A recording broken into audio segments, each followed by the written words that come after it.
اللہ تعالیٰ کے پاس فرشتے موجود ہیں جو کہ ہمیشہ اللہ تعالیٰ کی عبادت کرتے رہتے ہیں اور کبھی اللہ تعالیٰ کی نافرمانی نہیں کرتے۔ ایسے میں ہمارے ذہنوں میں یہ سوال اٹھتا ہے کہ اللہ تعالیٰ نے انسان کی تخلیق کیوں کی؟ اس کا کیا مقصد ہے؟ تو اس کا جواب جو ہے شاعر مشرق علامہ اقبال نے بہت ہی خوبصورت انداز میں بیان کیا ہے ایک شعر کی صورت میں۔ درد دل کے واسطے پیدا کیا انسان کو، درد دل کے واسطے پیدا کیا انسان کو، ورنہ طاعت کے لیے کچھ کم نہ تھے کروبیاں۔ یہاں کروبیاں سے مراد فرشتے ہیں۔ کیوں؟ کیونکہ اللہ تعالیٰ نے انسان کو دل دیا ہے جو کہ درد محسوس کرتا ہے، جو کہ ایک تڑپ رکھتا ہے اور دوسروں کے لیے قربانی کا جذبہ بھی۔ یہی انسان کی اصل عظمت ہے، محبت اور ہمدردی، اور یہی وجہ ہے جس پہ اللہ تعالیٰ نے انسانوں کو فرشتوں پہ برتری دی ہے کہ وہ ایک دوسرے کا احساس کریں۔ بیہائنڈ دی کاز ایک ایسا پلیٹ فارم ہے جہاں پر ہم بات کریں گے کسی بھی چیز کے پیچھے چھپی وجہ کی کہ وہ ہوتی کیوں ہے۔ ہم یہاں پر صرف سطحی باتیں نہیں کریں گے، ہر چیز کے پیچھے کہانی ہوتی ہے جو کہ کبھی ہم نے سنی ہوتی ہے اور کبھی ہم نے نہیں سنی ہوتی۔ ہر دور میں کچھ لوگ ایسے ہوتے ہیں جو اپنی شخصیت اور اپنے عمل سے دنیا کو ایک نئی شکل دیتے ہیں۔ ان کے قدم صرف ان کے لیے نہیں اٹھتے بلکہ ان کے قدموں سے پوری قوم کو راہ ملتی ہے۔ ان کی کوششیں ان کے ذاتی مفاد کے لیے نہیں ہوتی بلکہ ان کی کوششیں دنیا کی بھلائی اور دنیا کی فلاح و بہبود کے لیے ہوتی ہیں۔ جیسا کہ آپ صلی اللہ علیہ وآلہ وسلم نے فرمایا، مسلمان مسلمان کا بھائی ہے۔ اگر دیکھا جائے تو مسلمان میں آج یہ جذبہ بہت کم موجود ہے، لیکن خوش قسمتی ہے ہماری کہ آج بھی دنیا میں ایسی کچھ شخصیات موجود ہیں کہ جب مشکل وقت آتا ہے تو وہ اپنے بھائیوں کی مدد کے لیے سر فہرست کھڑے ہوتے ہیں۔ جب بھی ان کے بھائی، ان کے دل پریشان یا بے قرار ہوتے ہیں تو وہ بغیر کچھ سوچے سمجھے، بغیر کسی مطلب کے مدد کا ہاتھ بڑھاتے ہیں، اور وہی مثال قائم کرتے ہیں جو مثال ہجرت کے وقت انصار مدینہ نے مہاجرین کے لیے قائم کی اور تاریخ میں جس کو سنہری الفاظ میں مواقعات مدینہ کے نام سے یاد کیا جاتا ہے۔ تو آج ہمارے ساتھ پاکستان کی ایک معروف سماجی اور فلاحی فاؤنڈیشن الخدمت فاؤنڈیشن کے نمایاں لیڈر عبدالجبار عباسی صاحب موجود ہیں، جنہوں نے اس فاؤنڈیشن کے ذریعے نہ صرف ملک و قوم کی خدمت کر رہے ہیں بلکہ دنیا کے مختلف گوشوں میں صحت، تعلیم، فلاح و بہبود اور ہنگامی امداد کے کاموں کو ایک نئی روح دے رہے ہیں۔ آج ہم ان کی کہانی سنیں گے اور جانیں گے ان کے متعلق کہ وہ کیسے معاشرے میں روشنی قائم کر رہے ہیں۔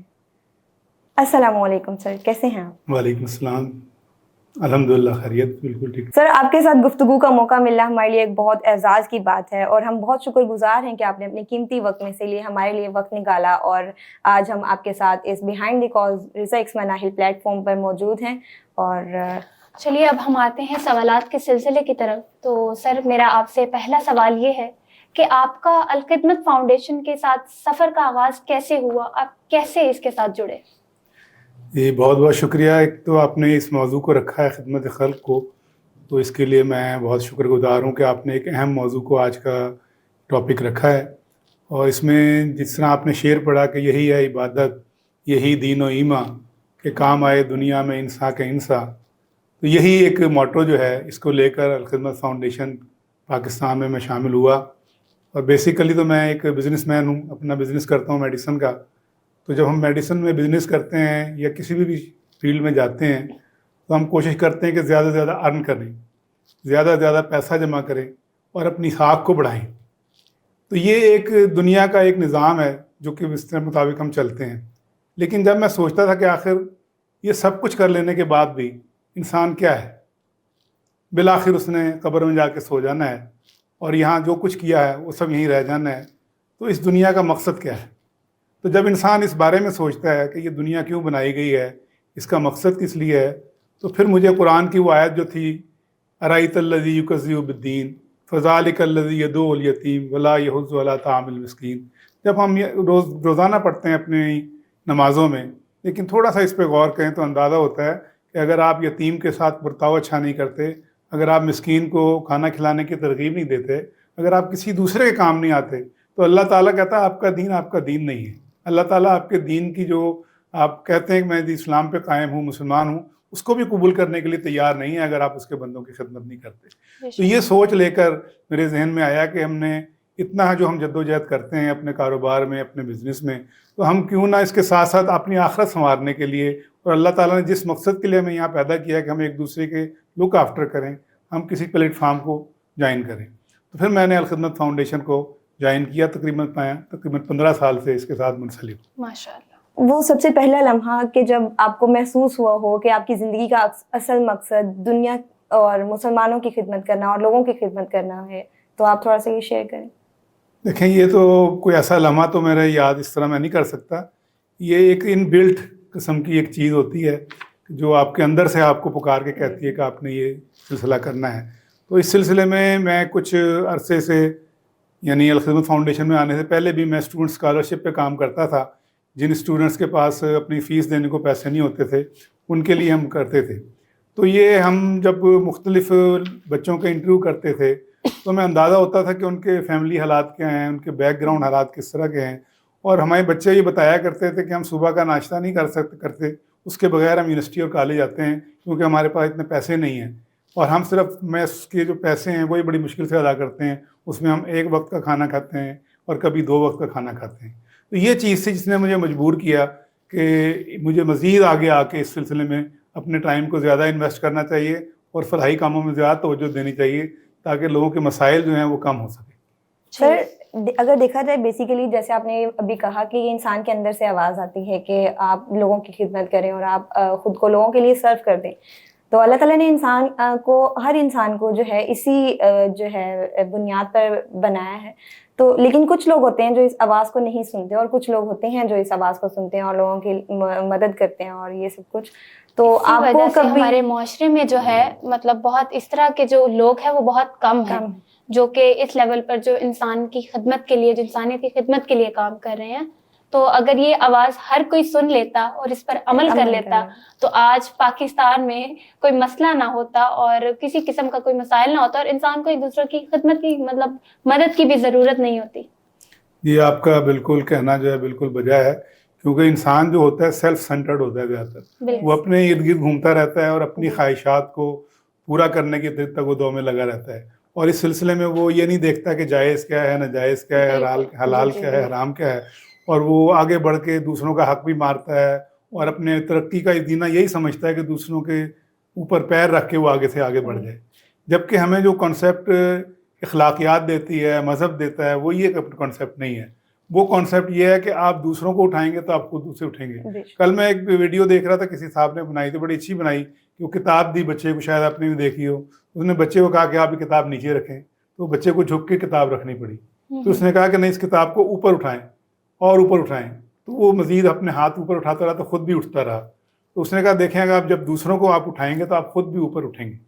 اور اس سلسلے میں مجھے ملائیشیا کے وزیر اعظم ہوتے تھے مہاتیر محمد صاحب، ان کا بڑا اچھا ایک انٹرویو مجھے یاد آیا کہ ان سے کسی نے پوچھا کہ آپ نے جو ترقی کی ہے، تو آپ نے اتنا پیسہ کما کے ملائیشیا کو اتنا اوپر لے جا کے آپ نے اپنے ساتھ کے علاقوں میں بھی جو ہے نا وہ ڈیولپمنٹ کی ہے، تو یہ آپ نے کیوں کیا ہے؟ تو انہوں نے کہا کہ اگر میرے ساتھ کے علاقے اور دوسرے ممالک ڈیولپ نہیں ہوں گے تو میری پروڈکٹ کون خریدے گا، اور میری پروڈکٹ کی جو کاسٹ ہے وہ کون بیئر کرے گا. تو یہ میں نے مارکیٹیں ڈیولپ کرنے کے لیے دوسروں کو بھی اٹھایا ہے تاکہ ان کے پاس اتنے پیسے ہوں کہ ملائیشیا کی جو یہ میڈیسنز ہیں یا دوسری اشیاء ہیں وہ خرید سکیں. تو اس لیے جب آپ اپنے ساتھ والوں کو اٹھاتے ہیں تو آپ گرتے نہیں، آپ ساتھ میں اٹھتے ہیں اس کے ساتھ. یہ ایک فلسفہ ہے جس کو سمجھنا ضروری ہے. اگر لوگ اس چیز کو سمجھیں تو یہ بہت ساری جو ہمارے اندر چپکلش ہیں اور بہت سارے جو ہمارے آپسی تنازعات ہیں وہ ختم ہو سکتے ہیں. سر، آپ نے بہت خوبصورتی سے اس بات کو بیان کیا. یہاں پر میرے ایک دماغ میں ایک سوال جو ہے ابھرا، میں آپ سے پوچھنا چاہوں گی کہ آپ نے یہاں پہ ایک چیز ابھی بتائی کہ جب انسان کے پاس بہت زیادہ پیسہ آ جاتا ہے تو وہ حرام اور حلال کی تمیز بھولتا چلا جاتا ہے. تو یہ میں آپ سے پوچھنا چاہوں گی، آپ نے بتایا کہ آپ میڈیسن کے شعبے میں ہیں، ٹھیک ہے، تو بے شک اللہ تعالیٰ نے اس میں بھی بہت زیادہ روزی رکھی ہوئی ہے، ٹھیک ہے، تو اس سے یہاں پہ اس خدمت والے سٹیج میں انٹر ہونے سے پہلے، الخدمت کے ساتھ جڑنے سے پہلے، کیا آپ کا کوئی ایسا ایکسپیرینس رہا جہاں پہ آپ اپنے پاسٹ میں دیکھتے ہیں اور سوچتے ہیں کہ الحمدللہ کہ میں آج اس سٹیج پہ ہوں، اگر وہ ہوتا تو مجھے آخرت میں مشکل ہو جاتی؟ اس طرح تو شاید میں نہیں سوچتا، لیکن یہ ہے کہ میں نے ایک بولڈ سین یہ لیا تھا اپنی زندگی میں کہ میں پہلے سرکاری سروس میں تھا اور میں نے تقریباً کچھ سال وہاں پہ سرکاری سروس میں گزارے، تو لیکن یہ کہ مجھے محسوس ہوا کہ مجھے اپنی صلاحیتوں کے اظہار کا یہاں سرکاری شعبے میں موقع نہیں ملے گا اور یہاں میں کچھ کر نہیں پاؤں گا کسی کے لیے بھی، نہ اپنے لیے. تو پھر میں نے اس سرکاری شعبے کو یعنی چھوڑا اور پرائیویٹ شعبے کو جوائن کر کے نچلی سطح سے کام شروع کیا. اور اس وقت میرے ذہن میں صرف یہ تھا کہ جب یعنی ڈیسیژن لیا، حالانکہ میں پبلک سروس کمیشن سے سلیکٹ ہو کے وہاں گیا تھا اور گریڈ 17 میں تھا، لیکن میرے ذہن میں یہ آیا کہ اگر روزی دینے والا خدا ہے تو وہ کہیں بھی دے سکتا ہے. بالکل. تو وہ صرف یہ گورنمنٹ سروس جو ہے پابند نہیں ہے روزی دینے کے لیے. یہ موقع تھا وہ میرے ذہن میں جو کلک کیا کہ اگر میں اس کو اپنا خدا بنا لوں گا سرکاری سروس تو میں آگے نہیں بڑھ سکتا. تو میں نے اس کو سرکاری سروس کو چھوڑا، ریزائن کیا اور میں نے پرائیویٹ شعبے کا انتخاب کر کے دوبارہ جدوجہد شروع کی. تو الحمدللہ اس کا رزلٹ مجھے یہ ملا کہ میں اپنے بھی کام آ سکا اور دوسروں کے بھی کام آ سکا.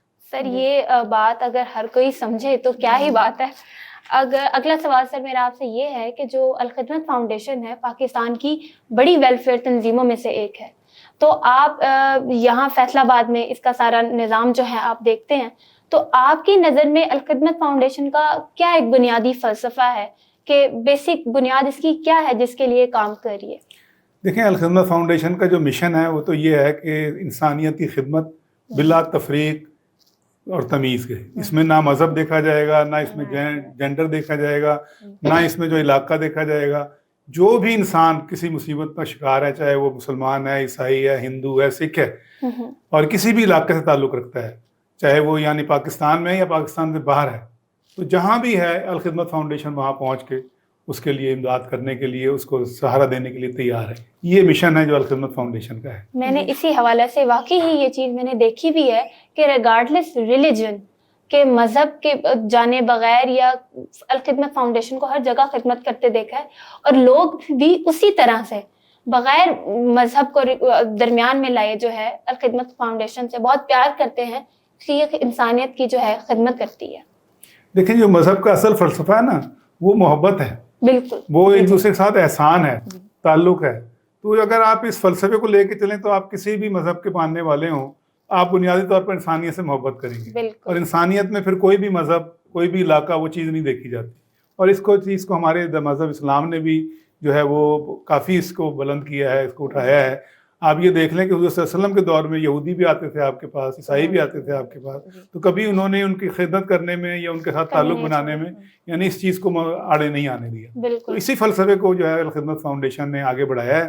اور الحمدللہ جس طرح آپ نے فرمایا کہ الخدمت فاؤنڈیشن اس وقت پاکستان کی سب سے بڑی NGO ہے، اور صرف پاکستان کی نہیں بلکہ یہ انٹرنیشنل سطح پر ہے. اس وقت الخدمت فاؤنڈیشن UK میں کام کر رہی ہے، USA میں کام کر رہی ہے، اٹلی میں کام کر رہی ہے، اور جرمنی میں کام کر رہی ہے. اور اس کے علاوہ مختلف اسلامی ممالک میں ہم مختلف تنظیموں کے ساتھ کوآرڈینیشن میں کام کر رہے ہیں. اس طریقے سے یہ ایک انٹرنیشنل اس کا جو ہے نا سینیریو بھی بنتا ہے. اور اقوام متحدہ نے اس کو ریکگنائز کیا ہے. اقوام متحدہ کا جو ادارہ ہے یونیسیف، اس کے ساتھ ہمارا تعاون مختلف شعبہ جات میں چل رہا ہے. تو اس لحاظ سے یہ پاکستان کے لیے ایک فخر کی بات بھی ہے کہ ان کی ایک تنظیم جو ہے صرف نیشنل سطح پہ نہیں، انٹرنیشنل سطح پہ بھی کام کر رہی ہے. اور اس سلسلے میں آپ کو یہ بتاؤں کہ الحمدللہ پچھلے سال 2024 میں تقریباً 23 ارب اور 46 کروڑ روپے کا جو ہے وہ بجٹ الخدمت فاؤنڈیشن نے جو ہے وہ کیا ہے خرچ، اور اس سے تقریباً 2 کروڑ 25 لاکھ لوگوں نے فائدہ اٹھایا ہے. تو اگر آپ اس کو کیلکولیٹ کریں پرسنٹیج کے حساب سے تو پاکستان کی آبادی اگر 25 کروڑ ہو تو یہ تقریباً 10% آبادی نے الخدمت فاؤنڈیشن سے فائدہ اٹھایا ہے یا کسی نہ کسی طریقے سے وہ فائدہ ہوا ہے. تو یہ سمجھ لیں کہ آپ الخدمت فاؤنڈیشن ایک بلیسنگ ہے ہمارے لیے، پاکستان کے لیے بھی، کہ ہم اس کے ذریعے جہاں بھی کہیں آفت آتی ہے، کوئی مصیبت آتی ہے، زلزلہ آتا ہے، سیلاب آتا ہے، کسی کو کہیں ضرورت ہوتی ہے الخدمت فاؤنڈیشن اپنے پورے سیٹ اپ کے ساتھ وہاں موجود ہوتی ہے. بالکل یہ جی چیز سر. واقعی یقینی طور پر دیکھی بھی گئی ہے. جی ماشاء اللہ, اللہ تعالیٰ قبول کرے. سر دیکھا جائے تو الخدمت فاؤنڈیشن کوئی ایک پروجیکٹ نہیں چلا رہی, اس کے بہت زیادہ پروجیکٹس کو یہ دیکھ رہی ہے, صحت, تعلیم, قدرتی آفات میں ریلیف. تو آپ اپنا پرسنل شیئر کریں کہ کون سا پروجیکٹ ہے جو آپ کے دل کے سب سے زیادہ قریب ہے, مطلب آپ کا فیوریٹ پروجیکٹ جو ہو. جی میں تو اس میں یہ ہے کہ الخدمت فاؤنڈیشن تقریباً 8 شعبوں میں کام کر رہی ہے. اس میں آپ یہ دیکھیں, اس میں الخدمت فاؤنڈیشن ہیلتھ کے شعبے میں کام کر رہی ہے, ایجوکیشن میں کام کر رہی ہے, اس کے علاوہ جو ہے یہ ڈیزاسٹر مینجمنٹ جو آپ قدرتی آفات ہیں اس میں کر رہی ہے, پھر اسلامک مائکرو فائنانس میں کر رہی ہے, پھر آرفن کیئر میں کر رہی ہے, پھر واش ایک پروجیکٹ ہے جس میں واٹر سینیٹیشن اینڈ ہائیجین, وہ اس پروجیکٹ میں کام کر رہی ہے. پھر اس میں یہ ہے یہ کمیونٹی سروسز اس میں کام کر رہی ہے, اور آخر میں یہ بنو قابل اس میں کام کر رہی ہے. تو میں چونکہ عرصہ میرا خیال 10-12 سال سے اس کے شعبہ عارفن کیئر سے میں ریلیٹڈ ہوں, اور میں اسی شعبے میں کام کرنا زیادہ پسند کرتا ہوں کہ یتیم بچوں کے ساتھ ایک خاص میرا تعلق بنتا ہے. اور اس لحاظ سے میں تقریباً پہلے میں فیصل آباد میں الخدمت فاؤنڈیشن کا جو عارفن کیئر کا شعبہ ہے اس کو دیکھتا تھا, اب میں سینٹرل پنجاب کے شعبے کو جو ہے الخدمت فاؤنڈیشن کا عارفن کیئر کا اس کو دیکھتا ہوں اور اس میں کام کرتا ہوں. تو اس سے مجھے خاص لگاؤ کہ بچوں کی ڈیولپمنٹ کے حساب سے, بچوں کی تعلیم کے تربیت کے حساب سے اس شعبے میں کام کر رہا ہوں.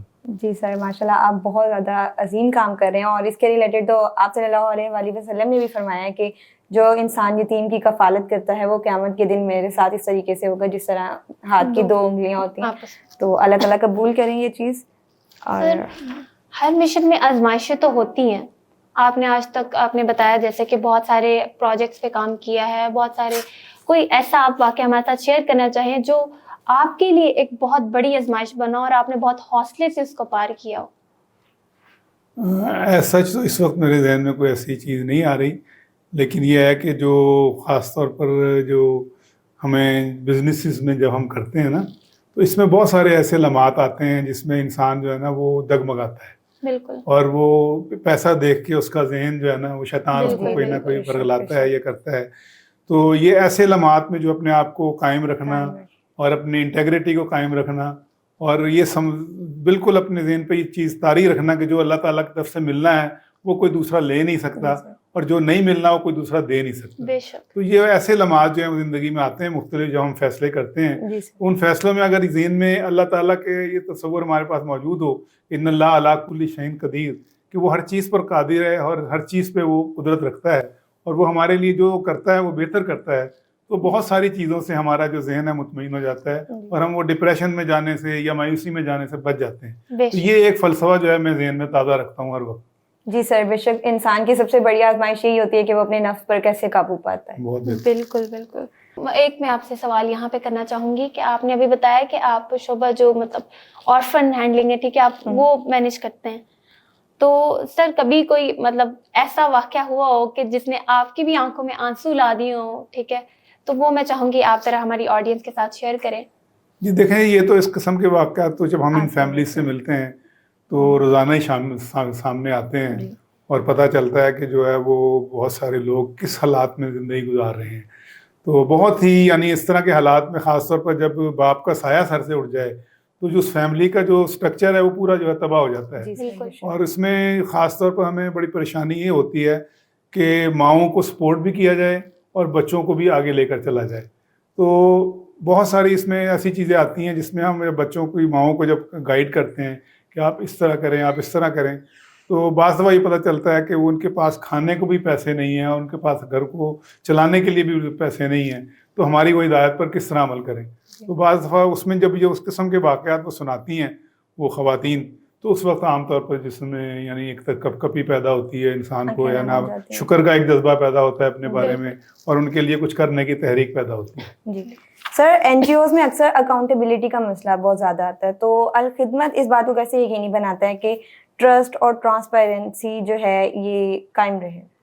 جی آپ کا وہ سوال بہت ہی پرٹیننٹ ہے اور بہتر ہے, کیونکہ عام طور پر جو لوگ ہمارے لوگ جو ہیں اس وقت پاکستان میں, جو ہماری یعنی پاکستان کی عوام ہے, یہ سب سے زیادہ چیریٹی کرتی ہے. جی دنیا میں سب سے زیادہ چیریٹی کرنے والی قوم جو ہے وہ پاکستانی ہے. جی جی. لیکن یہ ہے کہ ان کے ساتھ فراڈ بھی بہت ہوتے ہیں پاکستانی قوم کے ساتھ، اور فراڈیے بھی جگہ جگہ گھومتے پھرتے ہیں. تو اس میں لوگ جو ہے نا وہ دینا چاہتے ہیں، کچھ کرنا چاہتے ہیں، لیکن وہ چاہتے ہیں کہ انٹیگریٹی کے ساتھ. تو الخدمت فاؤنڈیشن کا سب سے پہلی بات تو یہ ہے کہ 70,000 رضاکار ہمارے پاس موجود ہیں پورے پاکستان میں، اور وہ سب جو ہے وہ والنٹیئر ہے، ان میں سے کسی کو تنخواہ نہیں دی جاتی، اور جس وقت کوئی آفت ہو، کوئی مصیبت ہو، وہ لوگ ایکٹیو ہو جاتے ہیں فوری طور پر. اب میں آپ کو تھوڑا سا یعنی دوسری جو تنظیمیں فلاحی ان سے یہ کمپیریزن کرتا ہوں کہ بہت سی تنظیمیں بڑا اچھا کام کر رہی ہیں. کوئی کھانا کھلانے کا کام کر رہی ہے، کوئی جو ہے وہ قرض دے رہی ہے بلا سود، اس کا کام کر رہی ہے، کوئی اور بچوں کو پڑھا رہی ہے، کوئی بیواؤں کو دیکھ رہی ہے. یعنی مختلف تنظیمیں مختلف شعبوں میں انہوں نے لیے ہوئے ہیں، ان شعبوں میں کام کر رہی ہیں. لیکن الخدمت فاؤنڈیشن کا یہ دوسروں سے مختلف ہے کہ ہم تقریباً تمام ہی شعبوں میں کام کر رہے ہیں. اور دوسری بات یہ ہے کہ اکثر تنظیمیں جو ہیں وہ کسی شخصیت کے گرد گھومتی ہیں. وہ شخصیت موجود ہے تو وہ تنظیم کام کر رہی ہے، اور جب وہ شخصیت موجود نہیں ہوتی تو وہ تنظیم نیچے چلی جاتی ہے، اس کا کام ختم ہو جاتا ہے. تو الخدمت فاؤنڈیشن میں ایسا کچھ نہیں. یہاں پہ ہر 2 سال بعد جو ہے عہدیدار تبدیل ہوتے ہیں، اور اس کے بعد جو ہے نئے عہدیدار آتے ہیں، وہ اپنی صلاحیتوں سے کام کرتے ہیں. تو اس طریقے سے یہ والنٹیئرز جو ہیں یہ چلتے رہتے ہیں، تنظیم چلتی رہتی ہے، لوگوں کے آنے جانے سے فرق نہیں پڑتا. دوسرا کمپیریزن تو یہ ہے. تیسرا کمپیریزن یہ ہے کہ ہم صرف پاکستان میں کام نہیں کرتے. ہمارے جو روابط ہیں ترکی کی ہرات فاؤنڈیشن ہے اس کے ساتھ ہیں، ہمارے روابط USA کی جو مسلم ایڈ ہے اس کے ساتھ ہیں، مختلف تنظیموں کے ساتھ دنیا میں ہم نے MOU سائن کیے ہوئے ہیں. تو ہم آپس میں کوآرڈینیشن میں رہتے ہیں.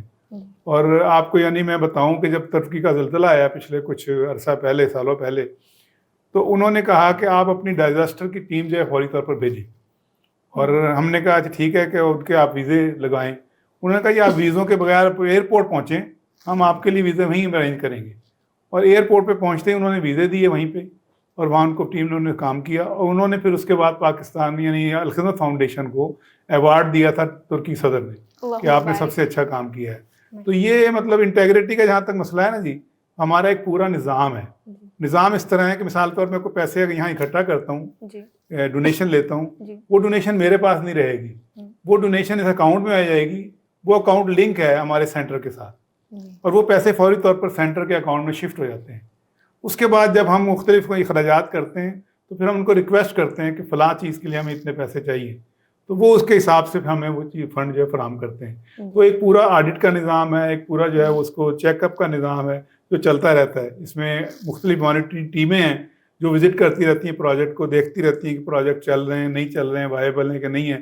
اس طرح میں آپ کو بتاؤں کہ گورنمنٹ آف جاپان جو ہے اس نے ہمیں یہ فلٹریشن پلانٹ دیے ہیں، اور ان کا نمائندہ ہر سال ایمبیسی کا ہمارے پاس آتا ہے یہاں پہ، اور وہ ہر پلانٹ کو وزٹ کرتا ہے، اس کا حساب کتاب دیکھتا ہے کہ آپ کس طریقے سے چلا رہے ہیں.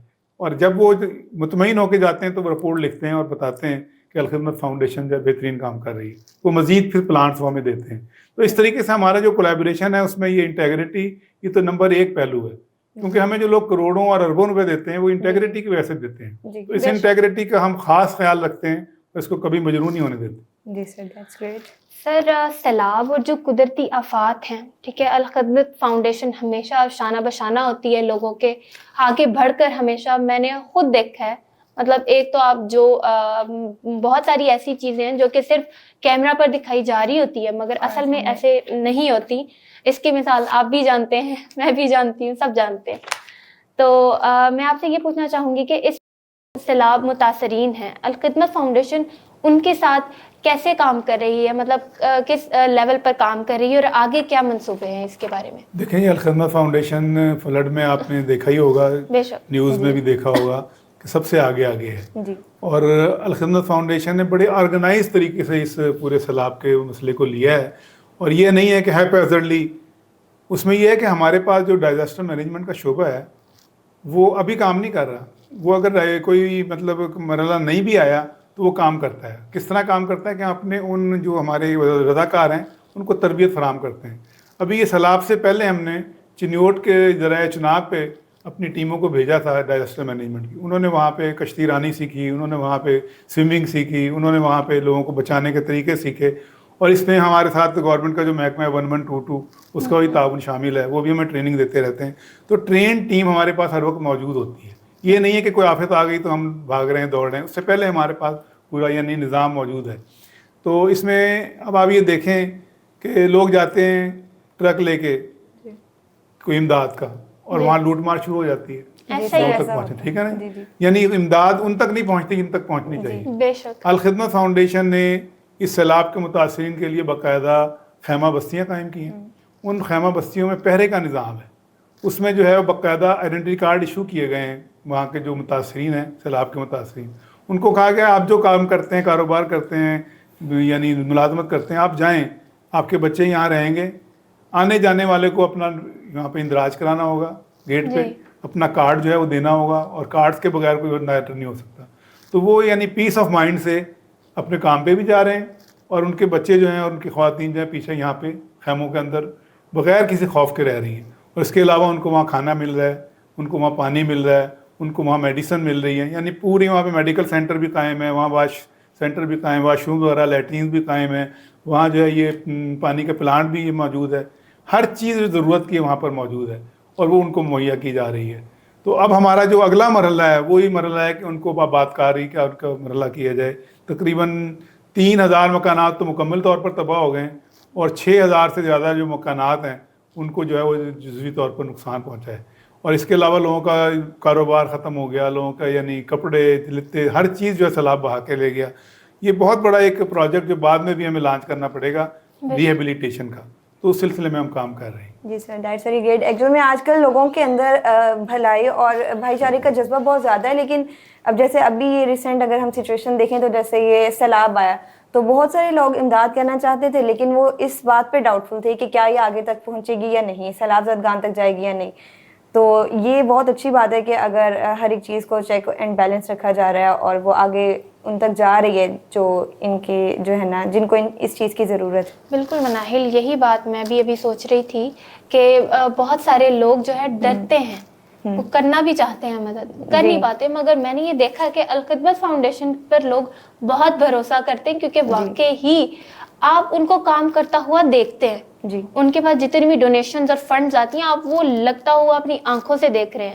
میں نے نہیں کبھی بھی, میں نے پرسنل ایکسپیرینس بتا رہی ہوں, میں نے کبھی نہیں دیکھا کہ الخدمت فاؤنڈیشن کے نمائندے جو بھی ہیں, جہاں پہ بھی والنٹیئرس کام کریں, کچھ بھی وہ کچھ فراہم کر رہے ہیں لوگوں کو, تو وہ کیمرے کے سامنے اس طرح کر کے کچھ پکڑا رہے ہیں یا ارادی طور پر, تو ان کا کام بہت ہی غیر ارادی طور پر چل رہا ہوتا ہے. ٹھیک ہے, اگر وہ کہیں کسی بھی پکچر یا ویڈیو میں آ جائیں, ٹھیک ہے, غیر ارادی طور پر, تو وہ آ جاتے ہیں آگے اس طرح سے جس طرح کے عام لوگوں کا ہوتا ہے. انہوں نے اتنی سی چیز بھی دینی ہے تو اوپر تصویر لگا کر, تو بہت ہائی لائٹ کر کے, تو یہ بہت ہی خوبصورت بات ہے. اس میں یہ کہ بعض دفعہ تو ہمیں یعنی جو ہے نا کہ اپنی ڈونرز کی سیٹسفیکشن کے لیے ہمیں تھوڑی سی یہ تصاویر وغیرہ بنوانی پڑتی ہیں یا ان کو بھیجنی پڑتی ہیں, تاکہ ان کے ساتھ ہمارا لائزن رہے, ان کو پتہ چلتا رہے کہ ہم یہ کام کر گزرے ہیں اور یہ ہم نے کام کر لیا ہے. تو اس کے اس حد تک ہم, اور اس میں بھی سیلف پروجیکشن کو ہمیں بالکل منع کیا گیا ہے کہ آپ اپنے آپ کو سیلف پروجیکٹ نہیں کریں گے, آپ پروجیکٹ کو پروجیکٹ کریں, اور ان جن لوگوں کو امداد دے رہے ہیں ان کو بھی آپ جو ہے تصویر میں نہیں لائیں گے, تاکہ ان کی عزت نفس مجروح نہ ہو. آپ صرف جو پروڈکٹ آپ دے رہے ہیں اس کو آپ ہائی لائٹ کریں کہ آپ یہ چیز دے رہے ہیں, نہ کہ جس کو دے رہے ہیں اس کو ہائی لائٹ کریں یا اپنے آپ کو ہائی لائٹ کریں. بالکل, تو اس چیز کا تو ہم خاص طور پر جو ہے وہ دھیان رکھتے ہیں اور انسٹرکشن دیتے ہیں کہ ایسا نہیں ہونا چاہیے. یہی نقطہ میں بیان کرنا چاہ رہی تھی, بہت خوبصورتی سے آپ نے بیان کر دیا. بالکل یہی میں سوچ رہی تھی کہ اپنے آپ کو ظاہر نہیں کرتے, نہ کہ ان لوگوں کو, تاکہ ان کی عزت نفس مجروح نہ ہو. تو بہت خوبصورت بات ہے. اصل میں یہ ہے کہ جو ہماری مینجمنٹ ہے نا جی, وہ اس میں سے کوئی شخص بھی جو ہے ملازم نہیں ہے, وہ سب والنٹیئرز ہیں. اور ملازمین بھی ہمارے پاس موجود ہیں جو کہ عملی کام تو انہوں نے کرنے ہوتے ہیں, ملازمین سے ہم نے لینے ہوتے ہیں, لیکن جو مینجمنٹ ہے جو لے کر چل رہی ہے پورے سیٹ اپ کو, وہ ملازم نہیں ہے, وہ سب والنٹیئر ہیں. کوئی ڈاکٹر ہے, کوئی انجینئر ہے, کوئی بزنس مین ہے, کوئی وکیل ہے, اپنے اپنے شعبوں میں نمایاں لوگ ہیں, کام کر رہے ہیں, لیکن وہ یعنی والنٹریلی ٹائم دیتے ہیں اور اپنا وقت دیتے ہیں. تو اس لحاظ سے جو ہے نا وہ ایک اس کے اندر اخلاص اور خلوص زیادہ پیدا ہوتا ہے کہ جب انسان جو اس کے ساتھ ڈیپینڈنٹ نہیں ہوتی اس کی روزی اس کے ساتھ. سر میرے لیے بہت ہی حیران کن بات ہے, مطلب مجھے اس بات کا علم نہیں تھا کہ جتنے بھی لوگ جو ہے الخدمت فاؤنڈیشن کے ساتھ جڑے ہوئے ہیں ان کو تنخواہ نہیں ملتی ہے. مطلب آپ نے بھی بتایا کہ جو رضاکار ہیں وہ ٹریننگ کرتے ہیں, تربیت لیتے ہیں اس چیز کے لیے, اور وہ بغیر تنخواہ کے یہ بہت ہی متاثر کن بات ہے اور بہت خوبصورت بھی, کہ اگر ہر انسان کے اندر اتنا جذبہ ہو تو شاید ہی دنیا میں کوئی غم یا دکھ بچے. صحیح کہا سر. آپ نے کہا کہ وہ سب والنٹیئرز ہیں, وہ مطلب آپ نے ان کو ہائر نہیں کیا اس کام کے لیے, تو سر مطلب اگر ہم دیکھا جائے ایک بندہ ایک انسان کوئی جاب کے لیے جاتا ہے تو اس کو ایک سیلری کا جو ہے نا امید ہوتی ہے, تو اس وجہ سے وہ کام کر رہا ہوتا ہے. تو اب وہ سب والنٹیئرز ہیں, تو جب ان میں سے کسی کی انرجی ڈاؤن ہو یا کوئی لو فیل کرے, تو آپ ان کو بوسٹ اپ کرنے کے لیے, ان کی حوصلہ افزائی کرنے کے لیے کیا طریقہ اختیار کرتے ہیں؟ دیکھیں اس میں جو ہے نا یہ کام بذات خود انسان کا بوسٹ اپ کرتا ہے. جب وہ آپ کسی کی مدد کرتے ہیں, اس کے چہرے پہ مسکراہٹ لاتے ہیں, خوشی لاتے ہیں, تو آپ کے اندر خوشی ایک جو ہے نا اندر سے پیدا ہوتی ہے کہ آپ نے جو ہے نا کوئی گول اچیو کیا ہے. تو باقی جہاں تک ہمارے جو ملازمین ہیں, سب سے پہلے ہم ان کا بھی خیال کرتے ہیں کہ ان کی جو تنخواہیں جو گورنمنٹ کی مقرر کردہ حد ہے اس سے کم نہ ہوں, کیونکہ عام طور پر جتنی این جی اوز وغیرہ ہوتی ہیں اس میں دیکھا گیا ہے کہ جو ملازمین ہوتے ہیں ان کو کم سے کم تنخواہ دی جاتی ہے, یا ان کو جو ہے وہ اتنا خیال نہیں رکھا جاتا. جبکہ ہمارا فلسفہ یہ ہے کہ پہلے آپ اپنے ملازمین کا اور ان لوگوں کا جو آپ کے ساتھ کام کر رہے ہیں, جڑے ہوئے ہیں, ان کا خیال کریں اور ان کی بوسٹ اپ کریں. اسی طریقے سے جو آپ نے کہا کہ اگر کسی کے ساتھ بھی کوئی مسئلہ پیدا ہو, چاہے وہ ہمارا ملازم ہو, رضاکار ہو, تو ہم بالکل اس کو ترجیح دے کر اس کا کام کرنے کی کوشش کرتے ہیں, اس کو جو ہے کسی طریقے سے اٹھانے کی کوشش کرتے ہیں. اب آپ یہ دیکھیں ہمارا جو آرفن کیئر کا پروگرام ہے, اس میں ہم جو ان کی بیوہ خواتین, ان کی مائیں ہیں بچوں کی, ان کو اٹھانے کی کوشش کر رہے ہیں. وہ کس طریقے سے کہ ہم نے انکم جنریشن پروجیکٹ شروع کیے ہیں. ہم ان خاتون کو اس کے گھر میں, اس کی گھر کے بیٹھک میں, کمرے میں, یعنی گروسری شاپ بنا دیتے ہیں جس میں 3-4 لاکھ روپے لگتا ہے, یا اس کو یا ٹیلرنگ کی شاپ بنا دیتے ہیں, یا بیوٹیشین کی شاپ بنا دیتے ہیں, اور وہ اپنے گھر میں بیٹھ کے وہ خاتون جو ہے وہ کام کرتی ہے. اور ہم یہ کوشش کر رہے ہیں کہ وہ خواتین اس لیول پہ آ جائیں کہ وہ اپنے بچوں کو, اپنی فیملی کو سپورٹ کر سکیں. تو یہ پروجیکٹ ہمارے بہت کامیاب ہوئے ہیں. اس میں خواتین نے دلچسپی بھی لی ہے اور انہوں نے اپنے آپ کو سنبھالا ہے. اور بہت کچھ جگہ تو ایسا ہوا ہے کہ ان خواتین نے ہمیں کہا جی اب ہمیں امداد کی ضرورت نہیں ہے, ہم اپنے پیروں پہ آ چکے ہیں. جی سر, یہ جب ہم یہ دیکھتے ہیں تو ایک بڑی خوشی ہوتی ہے. بہت اچھی بات ہے, کیونکہ بہت سے لوگ ہوتے ہیں جو کام کرنا چاہ رہے ہوتے ہیں, ان کے پاس کوئی سپورٹ نہیں ہوتی, ان کو کوئی بیک گراؤنڈ سپورٹ نہیں ہوتی, لیکن کیونکہ فائنینشیل ایشوز کی وجہ سے وہ یہ نہیں کر پاتے. تو یہ ڈفرینس ہے کہ آپ ان کو صرف فوڈ اور وہ ساری ریکوائرمنٹس پرووائڈ نہیں کریں, بلکہ آپ ان کو ایک ایسے مواقع فراہم کریں کہ جس کی وجہ سے وہ خود اس قابل ہو سکیں کہ وہ ان کو امداد کی ضرورت نہ پڑے. سر آپ خود لیڈر ہیں اور ایک اتنی بڑی فاؤنڈیشن کو جو ہے نا آپ دیکھ رہے ہیں, تو آپ کے نزدیک ایک لیڈر کی کیا کوالٹیز ہونی چاہیے؟ دیکھیں جی, اس میں سب سے پہلی چیز تو یہ ہے کہ انٹیگریٹی, جی, اور اس میں اس کے ساتھ ساتھ یہ ہے کہ آپ میں کام کرنے کا, محنت کرنے کا جذبہ ہونا چاہیے. یہ کہتے ہیں نا leading from the front. Leader وہی ہوتا ہے جو فرنٹ سے مطلب لیڈ کرتا ہے, جو گھر بیٹھ کے انسٹرکشن نہ دیے جائے بلکہ فیلڈ میں خود نکلیں اور کام کریں.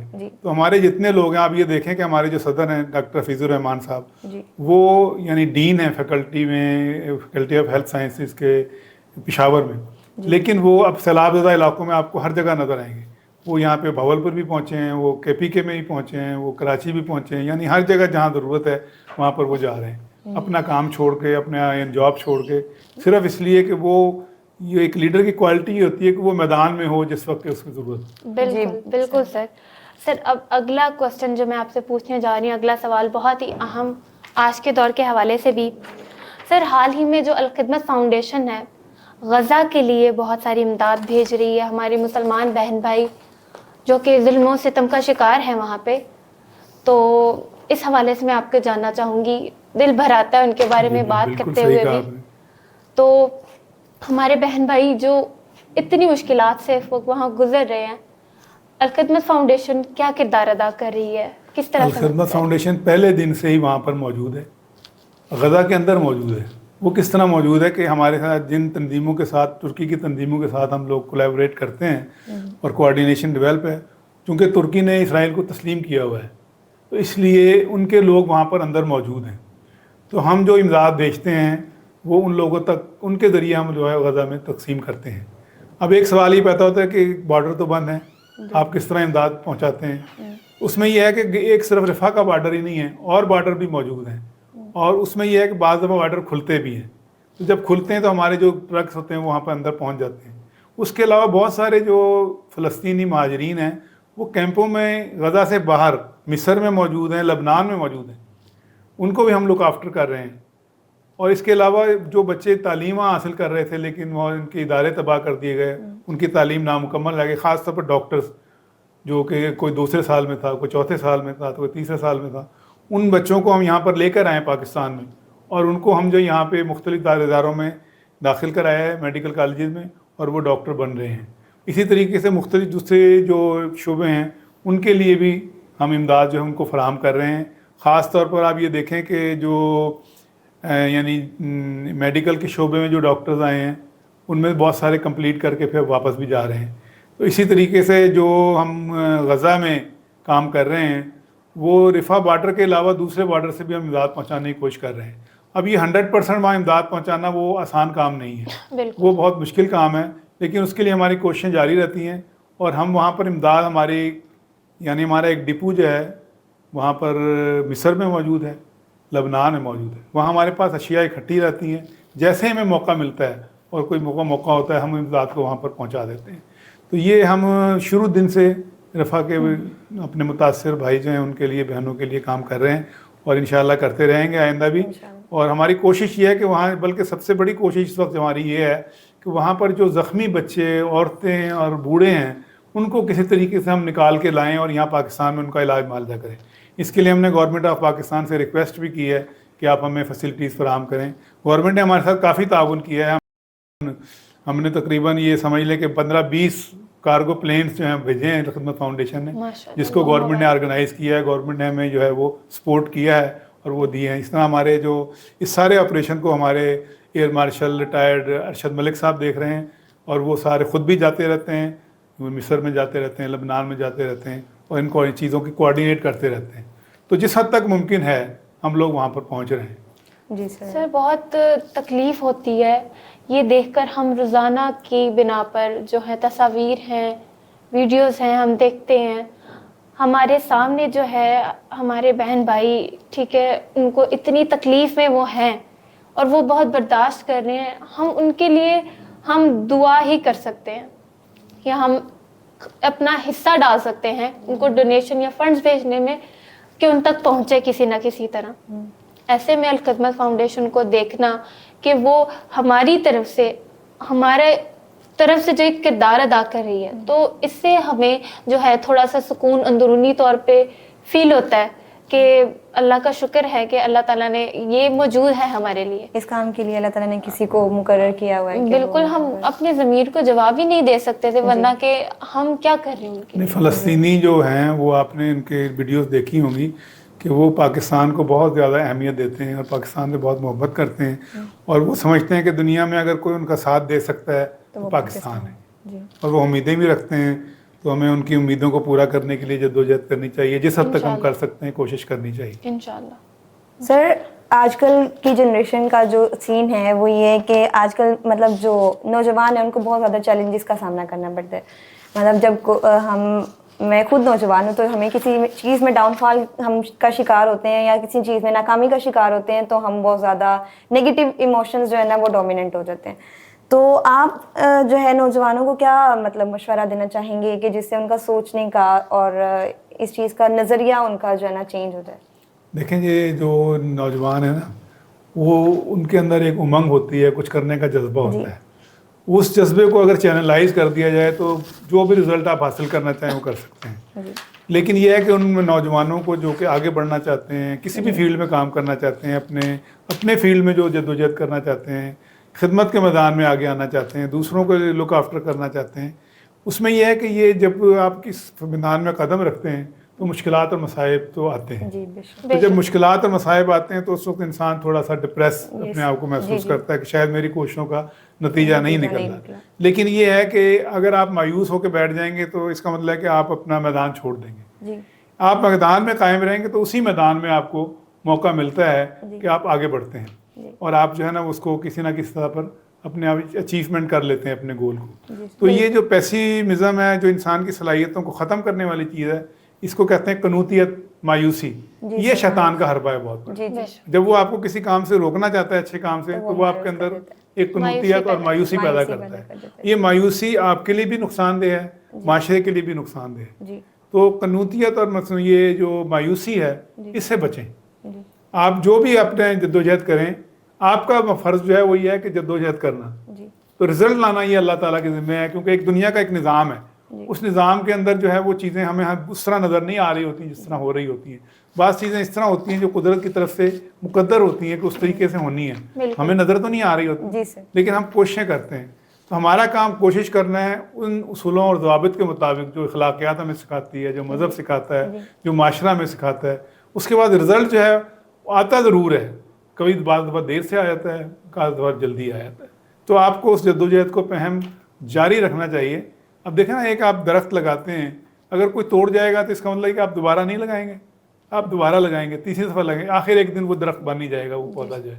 تو اس پودے کو آپ لگانے کا کام جاری رکھیں، انشاءاللہ یہ درخت بنیں گے اور چھاؤں مہیا کریں گے، آپ کو نہیں تو آپ کے آنے والی نسلوں کو کریں گے. سر دراصل مایوسی جو نوجوانوں میں آج کل پھیلی ہوئی ہے، اس کا ایک سب سے زیادہ میں تو جو ہے الزام معاشرے کو بھی دوں گی، کیونکہ جب ایک انسان اپنے ڈاؤن فال کو فیس کر رہا ہوتا ہے تو سب سے زیادہ اس ٹائم جو ہے نا اس کی سراؤنڈنگ میٹر کرتی ہے کہ لوگ اس کو موٹیویٹ کریں، اس کو بوسٹ اپ کریں، اس چیز میں سے نکلنے کے لیے اس کی ہیلپ کریں.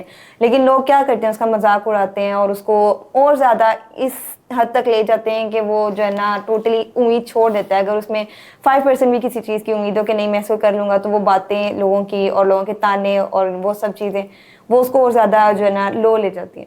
تو اس کے بارے میں آپ کیا دیکھیں؟ اس میں یہ ہے کہ جب آپ کی نظر منزل پہ ہو نا، پھر آپ دائیں بائیں نہیں دیکھتے کہ دائیں بائیں کیا ہو رہا ہے. آپ اپنی منزل پہ فوکس کرتے ہیں اور آپ اس کے لیے جدوجہد کرتے ہیں. ٹھیک ہے کہ نہیں؟ جس وقت آپ یہ دیکھیں، کوئی جب سوئمنگ کا مقابلہ ہوتا ہے تو سب سوئمر جو ہے سوئم کر رہے ہوتے ہیں، لیکن وہ ایک دوسرے کی طرف نہیں دیکھ رہے ہوتے، وہ اپنے اس ٹارگٹ کی طرف دیکھ رہے ہوتے ہیں، اور جو زیادہ فوکس ہوتا ہے وہ اس کو اچیو کر لیتا ہے.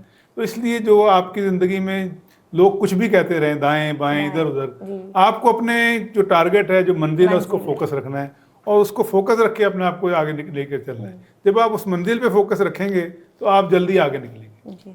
میں یہاں پر ایک چیز ایڈ کرنا چاہوں گی. آپ نے مناحل معاشرے کی بات کی، تو میں یہ سوچتی ہوں کہ معاشرہ جو ہے وہ ہم سے ہی مل کر بنتا ہے. ہم ہی انہی لوگوں میں شامل ہیں.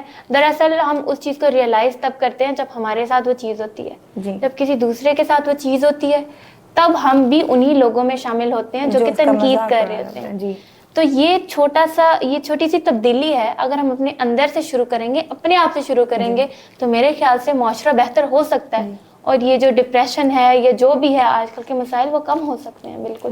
دیکھیں، تنقید جو ہے وہ اگر برائے اصلاح ہے کسی چیز کی، تو اس میں ایک ہمدردی ہوگی، اس میں ایک محبت ہوگی، اس میں ایک لگاؤ ہوگا اس تنقید میں. لیکن اگر وہ تنقید طنز بن جائے اور طنز کے نشتر بن جائیں تو وہ پھر انسان کو ڈپریس کرتے ہیں. بالکل. تو آپ کے ساتھ جو بھی ہو، آپ کو کوئی تنقید کرے یا آپ کسی پہ تنقید کریں، تو وہ برائے اصلاح ہونی چاہیے کہ اس چیز کو بہتر سے بہتر کیا جا سکے. تو جو تنقید اصلاح کے لیے کی جائے گی، اس کے اندر ہمدردی کا جذبہ پیدا ہوتا ہے اور اس کے الفاظ کا چناؤ بھی بہتر ہوتا ہے اور اس سے دوسرے کو مطلب تکلیف نہیں پہنچتی اس تنقید سے. لیکن جو آپ تنقید طنز کے حساب سے کریں گے کسی پہ، اس سے اس کو تکلیف بھی ہوتی ہے، اس کا ریئیکشن بھی ہوتا ہے، تو وہ آپ کے لیے بھی صحیح نہیں ہے، اس کے لیے بھی صحیح نہیں ہے. تو میں سمجھتا ہوں کہ اس میں یہ تنقید ایک بری چیز نہیں ہے. اگر کوئی چیز بری ہے، اس کو برا کہنا برا نہیں ہے، لیکن اس کو ایک ہمدردانہ پہلو سے کہہ کے اس کو اچھائی کی طرف لے کے آنا، یہ اپنے ایک تھوڑا سا ایک اس میں پوائنٹ ہے، ٹرننگ پوائنٹ. اس ٹرننگ پوائنٹ کو سمجھنا ضروری ہوتا ہے. سر یہاں پہ ایک چھوٹی سی بات میں ایڈ کرنا چاہوں گی. مطلب انسان اپنے گھر کے ماحول سے بہت سیکھتا ہے، اور یہاں پہ میں اپنا پرسنل ایکسپیرینس جو ایک تھوڑا سا ایڈ کرنا چاہوں گی. جو میرے گھر کا ماحول ہے، میری آپی کہتی ہیں، چھوٹے بھائی ہیں میرے، ظاہر سی باتوں کی غلطی کرتے ہیں تو انہیں ڈانٹ پڑتی ہے. تو میری آپی یہ سمجھاتی ہوتی ہیں کہ جب ماما ڈانٹ رہی ہیں ان کو، تو آپ نے ساتھ میں شروع نہیں ہو جانا ہے. ماما تنقید کے لیے ڈانٹ رہی ہیں نا، مطلب وہ تنقید اصلاح کے لیے. تو یہی جو ہے کہ اگر 10 کا گروہ ہے ایک شخص آپ نے اس کی اصلاح کرنی ہے، 10 کے 10 لوگ ہی اگر اس کی تنقید برائے اصلاح شروع کر دیں تو وہ بھی ایک برا اثر جو ہے وہ مرتب کر سکتی ہے. تو اس وجہ سے بہت خوبصورت بات ہے کہ تنقید برائے اصلاح لازماً ہونی چاہیے، مگر یہ کہ معاشرے کے وہ لوگ جو کہ خود اس چیز پر عمل پیرا ہوں، جو کہ جنہوں نے عمل سے مثال قائم کی ہو. یہ نہیں کہ ہر کوئی اٹھ کر آپ کی تنقید برائے اصلاح کر سکے. اصل میں جو تنقید کا لفظ ہے نا جی، وہ اس کے معنی ہم تھوڑا سا غلط سمجھتے ہیں. تنقید کو ہم نیگیٹو معنی میں سمجھتے ہیں تنقید کو، تو جبکہ تنقید کا مقصد صرف یہ ہوتا ہے کہ توجہ دلانا کسی کو. اگر آپ اسی بات کو توجہ دلانے کے سال میں کہیں گے تو وہ اور ہے، اور اگر اسی کو تنقید کہہ دیں گے تو وہ اور ہے. تنقید کا مطلب نیگیٹو ایک تاثر جاتا ہے. تو آپ اس کو لفظ کو تبدیل کریں، تنقید نہ کہیں، اس کو کہیں کہ آپ جو ہے توجہ دلا رہے ہیں آپ سر. اور سیکنڈلی بات یہ کہ جب کسی کے ساتھ کچھ ہو رہا ہوتا ہے نا، تو وہ انسان جو خود اس نے یہ چیز کی ہے، لیکن وہ اگلے بندے کو جو ہے نا اس کا ٹوٹلی وہ اس ٹائم جو ہے نا کیا کہہ سکتے ہیں ہم کہ اسلامک پہلو سے اور بڑا نیک بن کے ہم اگلے بندے کو تو سمجھا دیتے ہیں، لیکن ہم خود اس بات پہ عمل نہیں کرتے.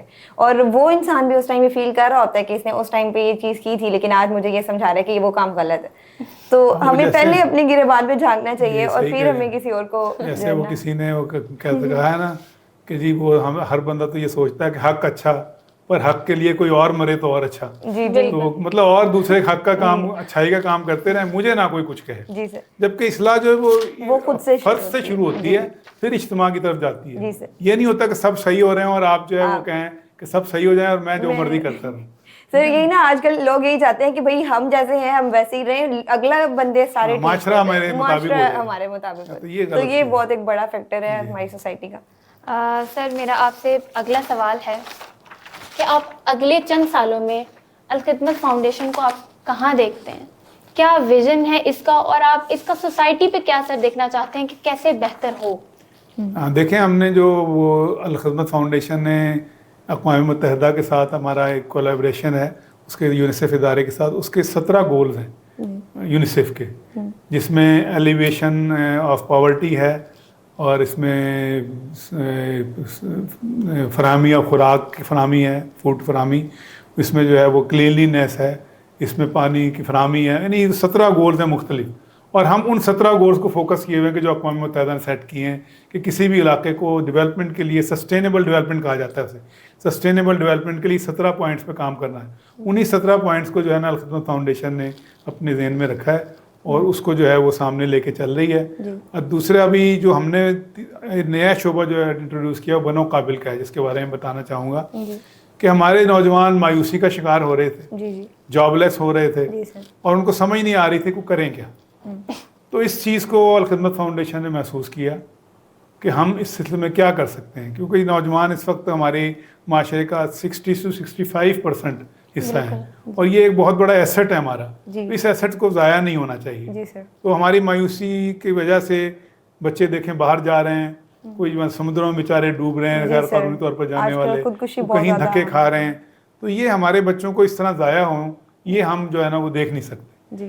تو الخدمت فاؤنڈیشن نے بنو قابل پروگرام جو ہے کراچی سے شروع کیا اور بڑی کامیابی سے شروع کیا. اس کا آئیڈیا یہ ہے کہ ہم اپنے نوجوانوں کو 6 مہینے کے اندر، سال کے اندر، 3 مہینے کے اندر ایسے کورسز، کیونکہ مستقبل جو ہے آئی ٹی کا ہے اور خاص طور پر آرٹیفیشل انٹیلیجنس کا ہے، تو اس میں ان کو ٹرین کر دیں. اس میں یہ ہے کہ ہمارے جو بچیاں ہیں وہ گھر بیٹھ کے بھی جاب کر سکتی ہیں، بچے جو ہیں وہ باہر بھی کر سکتے ہیں، گھر بیٹھ کے بھی کام کر سکتے ہیں. تو ان کو ایسے کورسز سکھا دیے جائیں جس کے ذریعے وہ اپنا روزگار بھی کما سکیں اور آگے بھی بڑھ سکیں. تو یہ ہمارا سلسلہ بہت کامیاب رہا ہے. اب ہم نے پورے ملک میں اس کا دائرہ کار پھیلا دیا ہے، اور ہر جگہ جو ہے ہم اس کے بنو قابل کی ٹیم ہماری بن گئی ہیں، آئی ٹی کی لیبس بن رہی ہیں. اس کے بعد جو ہے وہ ان کو بچوں کو ہم مختلف کورسز کے لیے لا رہے ہیں، ان کے ٹیسٹ لے کے جن کا ایپٹیچیوڈ ہوگا اس شعبے میں ان کو لے کے آئیں گے، اور ان کو ہم کورسز کرا رہے ہیں. اور کورسز کے بعد ان کو جاب کے لیے بھی ان کو ہم جو ہے وہ ریکمینڈ کر رہے ہیں، مختلف اداروں کے ساتھ ہم کوآرڈینیٹ کر رہے ہیں. تو اس طریقے سے ان کے اندر ایک تحریک پیدا کر رہے ہیں کہ آپ جو ہے کچھ نہ کچھ کریں، آگے بڑھیں. تو اس سے یہ ہے کہ نوجوانوں کے اندر ایک جذبہ پیدا ہوا ہے، اور ان کے اندر جو مایوسی آپ کہہ رہی ہیں اس سے دور ہوئی ہے، اور وہ لوگ بہت زیادہ رجوع کر رہے ہیں بنو قابل پروگرام کی طرف. تو یہ فیوچر میں ہمارا پروگرام یہی ہے کہ ہم اپنی اس پاپولیشن کو مایوسی سے کسی پازیٹیو کام کی طرف لگائیں. اور ان کا حالانکہ اس میں ہمارا کوئی مانیٹری فائدہ نہیں ہے. ہمارے اخراجات بڑھ گئے ہیں اور ہم یعنی کہ لیبارٹریاں قائم کر رہے ہیں, اس کے لیے انسٹرکٹر رکھ رہے ہیں, بجلی کا خرچہ ہے, جگہ کا کرایہ ہے, وہ سب ہم دے رہے ہیں اور فری کورسز ہم یہ کرا رہے ہیں. تو یہ ہماری ایک ہمبل سی کوشش ہے جو ہم اس معاشرے کے لیے کر رہے ہیں. That's very great sir. Actual میں بات یہ ہوتی ہے نا کہ اسٹوڈنٹس اپنی اسٹڈیز پہ بہت زیادہ انویسٹ کرتے ہیں اور وہ اسی لیے کرتے ہیں کہ آگے ان کا فیوچر برائٹ ہو, لیکن کیونکہ ہماری جو ہے پاکستان میں روزگار کی بہت زیادہ کمی ہے, تو جب ان کو جتنا انہوں نے ان پٹ کیا ہے وہ آؤٹ پٹ نہیں ملتا تو وہ پھر ان کی مایوسی کی بہت بڑی وجہ بنتا ہے. لیکن آپ لوگ جس طریقے سے اس چیز کو بھی دیکھ رہے ہیں یہ بہت اچھی بات ہے. سر آج کا ہمارا سیشن ویسے تو بہت اچھا رہا. اب ہم چاہیں گے کہ آخر میں آپ ہمارے سامعین کے لیے کوئی ایسا پیغام جو ان کے دل کو چھو لے اور جو ان کی رہنمائی کا کام کرے.